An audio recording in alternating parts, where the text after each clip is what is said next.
En octubre de 1958, ante la sorpresa del mundo cristiano, Angelo Giuseppe Roncalli, un sacerdote de Bergamasco, Italia, de origen campesino, es nombrado Papa de la Iglesia Católica.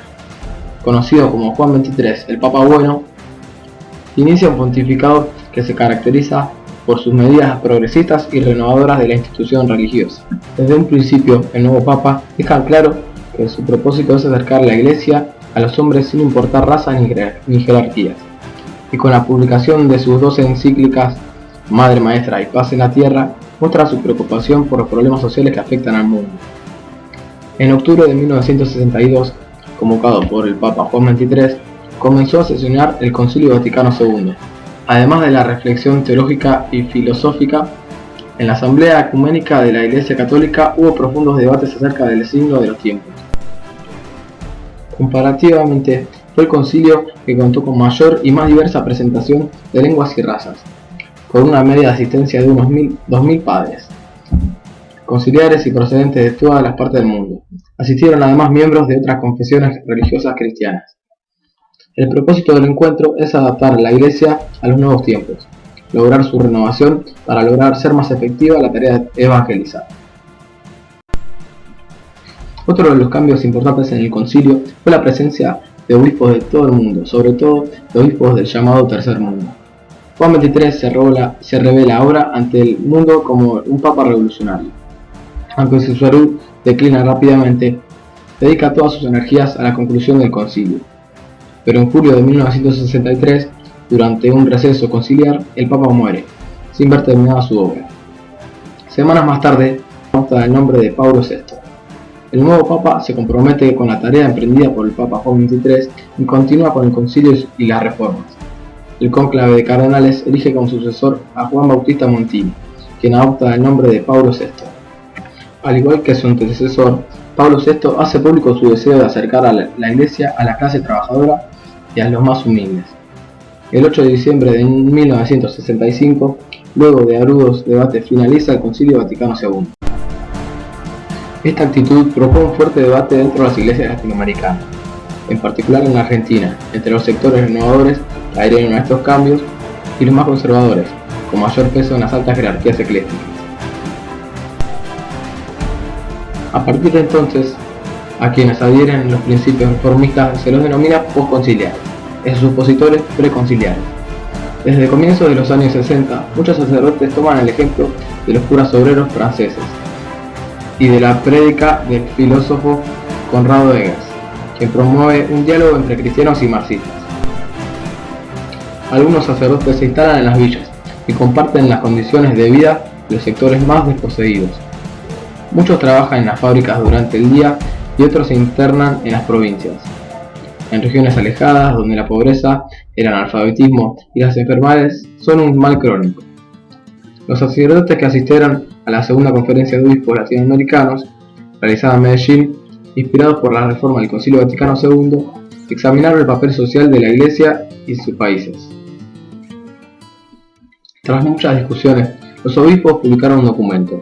Denunciaron la opresión sistemática de los pobres, criticaron la explotación del tercer mundo por las naciones industrializadas y exigieron reformas políticas y sociales. Esta aplicación práctica de la fe se conoció como la teología de la liberación, una de las ramas más importantes dentro de la Iglesia Católica moderna, y una influencia política importante en América Central y del Sur.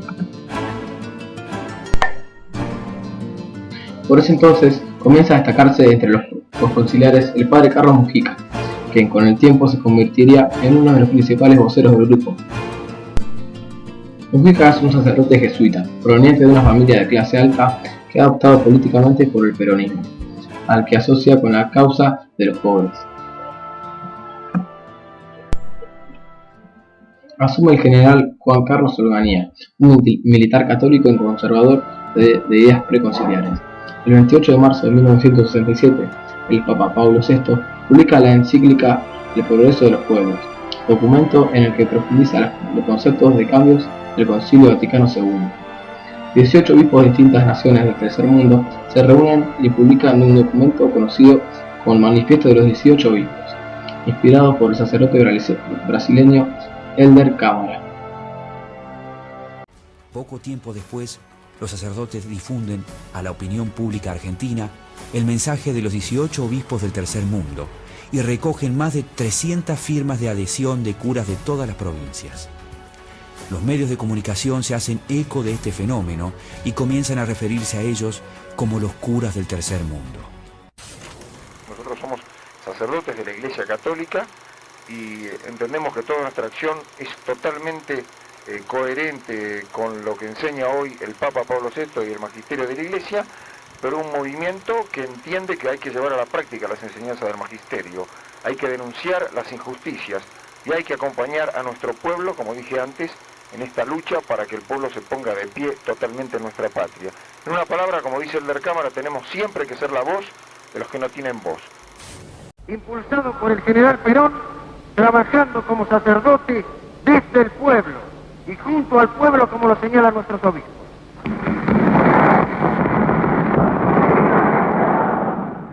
Su ya pública defensa del peronismo y sus primeros contactos con quienes fueron luego los líderes de Montoneros lo enfrentaron con el arzobispo Juan Carlos Aramburu.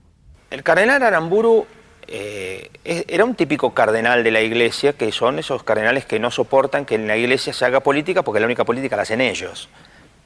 ¿No? El état c'est moi del famoso Luis, y acá en este caso, ¿no? Digamos, la política soy yo. Es decir, los cardenales o el cardenal Aramburu hizo política toda su vida, pero no permitía que los curas hicieran política porque la política y el evangelio no se mezclan. La liberación que trae Jesucristo, y es la que anuncia la Iglesia, es esto, la posibilidad que el hombre tiene de acceder a una vida que él nunca hubiera imaginado para sí, que es la vida divina, porque esa es la gran revolución que trae Cristo. La década del 60 lo encuentra a Carlos ordenado sacerdote y cumpliendo funciones como secretario del cardenal Caggiano. Mientras su padre Adolfo es nombrado canciller por el presidente Frondizi, Carlos no se detiene. Es párroco en una villa de retiro, asesor de acción católica en la Universidad de Buenos Aires y en el Colegio Nacional de Buenos Aires. Allí cursan su escuela secundaria los adolescentes Carlos Gustavo Ramus, Fernando Luis Abal Medina y Mario Eduardo Firmenich. Mientras tanto, el Papa Juan XXIII, con el Concilio Ecuménico Vaticano II, acompaña su labor en favor de los humildes. Nuestro pueblo sencillo y humilde es profundamente pacífico. Lo que sucede es que nuestro pueblo, ese pueblo humilde y pobre, es el que padece terriblemente la violencia. La violencia de ir con el diario bajo el brazo cada día a preguntar si se consigue trabajo. Cada vez que viene una persona a ofrecerme a mí trabajo, yo agarro el micrófono de la capilla y llamo a las 6 personas y se presentan 60. La violencia de no saber qué le va a dar de comer al día siguiente.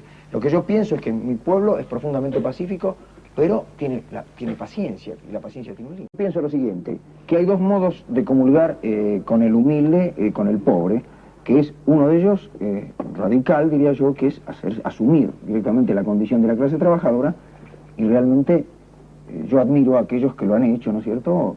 Sacerdotes, por ejemplo, sacerdotes obreros o otros estudiantes que incluso entran a trabajar en una fábrica para vivir ellos mismos todos los sufrimientos que sufre interna y propia la clase trabajadora. Pero pienso que los que no tienen el coraje o la valentía de hacer eso, los que no lo tenemos, por lo menos tenemos que tener el intento de, por un profundo amor a nuestro pueblo, asumir a nuestro pueblo con todas sus miserias y sus grandezas, sus pecados y sus virtudes, pero asumir su lucha. Entonces, en la medida que yo asumo esa lucha con él, por amor, me voy haciendo pueblo con él. La principal finalidad es aglutinarse en el movimiento que expresa al pueblo argentino, al pueblo trabajador fundamentalmente, que es el movimiento peronista, para trabajar desde abajo, es decir, desde el pueblo, en la remodelación de las villas para constituirlas en barrios obreros y para que el pueblo trabajador villero se constituya en protagonista del quehacer nacional. Se habla como uno de los aspectos básicos tras constituirse esta noche aquí en la Asamblea, la creación de una cooperativa. Es una forma práctica de dar trabajo inmediato a mucha gente. Todos sabemos que el drama más pavoroso en este momento de la vida de nuestra patria es la falta de fuentes de trabajo. Y pensamos que la creación de esta cooperativa, que es una iniciativa de los villeros, puede solucionar este problema e ir dando solución al problema también importante que es el de la construcción de las viviendas, teniendo en cuenta el sentir de los mismos que las van a habitar.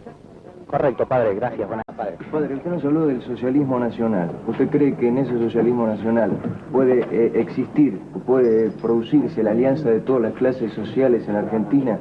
Y si es así, ¿cómo se concretaría esa alianza? Yo pienso que sí, que en esta primera etapa de lo que se trata no es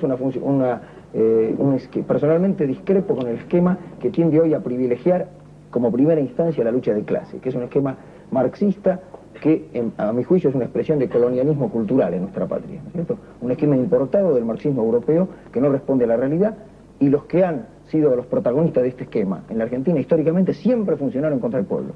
Acá la opción fundamental es o dependencia o liberación nacional, y en esta primera instancia creo que pueden unirse distintos sectores, que pueden ser no solamente, fundamentalmente la clase trabajadora como expresión mayoritaria de estos sectores, pero también otros sectores que se incorporen a la clase trabajadora. Como decía Camilo Torres cuando les hablaba a los estudiantes, ustedes deben ascender a la clase popular, deben hacerse pueblo. Entonces puede darse una conjunción de sectores que luchen contra esos intereses para iniciar ese proceso de liberación nacional. ¿Usted cree, padre? Ahora, posteriormente creo que se va a plantear la cosa.